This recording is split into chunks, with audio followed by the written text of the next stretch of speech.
Good day, I'm Samantha Allen and this is your JIS News for Thursday, February 27.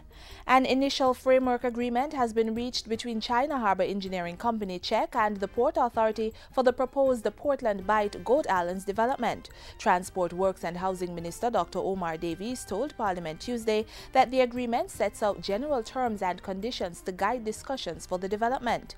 He said the basic scope of CHEC's project proposal is a greenfield development to be implemented in phases. The first phase of the project will include the development of an industrial park which will carry on the operations associated with storage, assembling and packaging of goods in light industries, heavy industrial manufacturing, information technology and skills training. It calls for dredging and land reclamation activities, as well as the development of critical infrastructure such as roads, bridges, electricity, water and sewage facilities. China Harbour is also proposing to construct a container terminal and berths to accommodate super post-Panama vessels.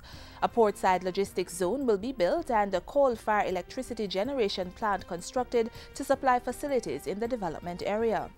In the meantime, the Transport and Works Minister has assured Parliament that a number of issues will have to be dealt with prior to the signing of any binding and definitive framework agreement for the Portland BIGHT development.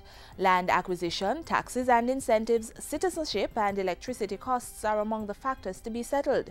And as previously promised, an environmental impact assessment (EIA) will have to be done. I must emphasize that it's only after the completion of the EIA will the project be ready to be submitted to Cabinet for a decision.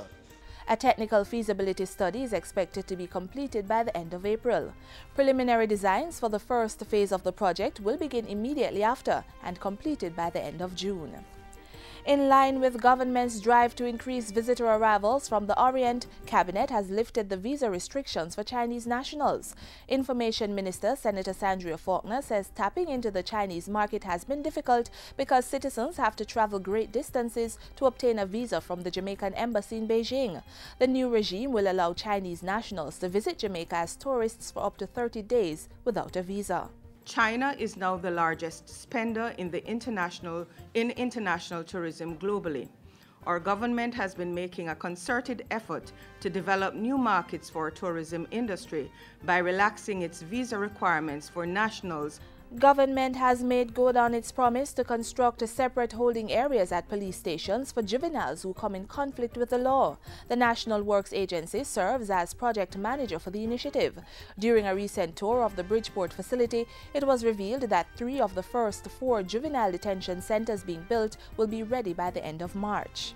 We are making steady progress so that we will be in a position to deliver these facilities to the ministry and ultimately to the JCF will be using them.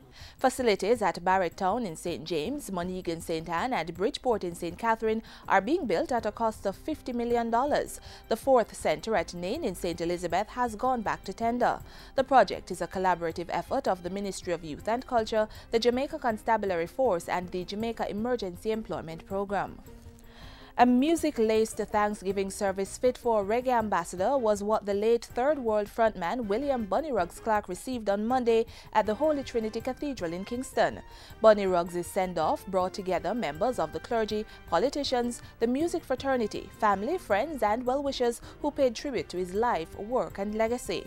I am sad that our dear brother Bunny Ruggs has passed away. But I'm also proud and comforted by the memories and the rich cultural legacy that he leaves behind. Bunny Ruggs passed away on February 2, just shy of his 66th birthday, which would have been celebrated on February 6.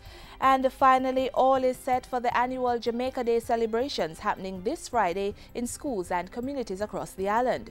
The Director of the Culture and Education Program at the Ministry of Education, Amina Blackwood Meeks, tells JIS News that schools will be engaging students and community members on becoming great Jamaicans. Part of the activities will be for our children to learn what it means to be an international citizen in 2014. How do you play showcase yourself in terms of knowledge, in terms of skill, in terms of attitudes, in terms of seeing yourself as part of a broader collective, in terms of thinking globally but acting locally.